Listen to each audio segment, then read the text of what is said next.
নমস্কার বন্ধুরা, ম্যাথমেনিয়া চ্যানেলে আপনাদের আবারও স্বাগত জানাই। বন্ধুরা, আজকে আমরা যে অঙ্কটি করব, এই অঙ্কটি পাঠিয়েছে ক্লাস 4 একজন শিক্ষার্থী। তো এই অঙ্কটি করতে গিয়ে তার কি সমস্যা হয়েছে সেটা আমরা দেখব এবং তার সমাধান কি সেটিও আলোচনা করব। 15 দিয়ে ভাগ করছি আমি 77,552কে। 15 থেকে 7 ছোট, তাই দুটো সংখ্যা নেব 77।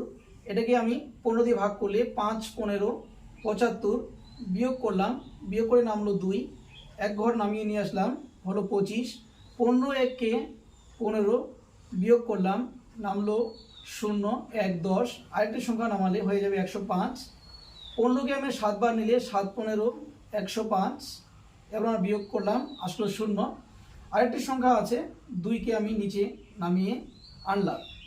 এবার সেই বাচ্চাটি মনে করেছিল অঙ্কটি এখান থেকে শেষ, এটি ভাগশেষ, ভাগফল, ভাজক। কিন্তু এই ভাজক ভাগফল গুণ করে তার সাথে 2 যোগ করে কখনো এই সংখ্যাটি তার আসছিল না। এটি হচ্ছে তার সমস্যা। কিন্তু অঙ্কটি আসলে ভুল কোথায় হলো?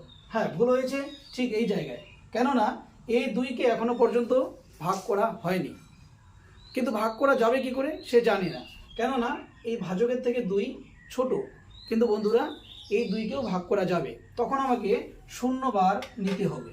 15 0 0 বিয়োগ করলে আসবে 2। এবারেও কিন্তু ভাগশেষ আসলো 2 এবং এখান পর্যন্ত কিন্তু 2কে ভাগ করা হয়নি।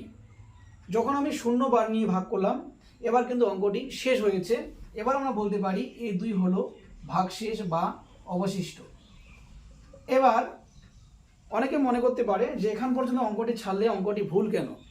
তার উত্তর এটাই যে ভাজ্যের প্রত্যেকটি অঙ্ককে আমাকে ভাজক দিয়ে ভাগ করতে হবে, তারপরে কোনো অংশ বাকি থাকলে সেটি হচ্ছে অবশিষ্ট বা ভাগশেষ।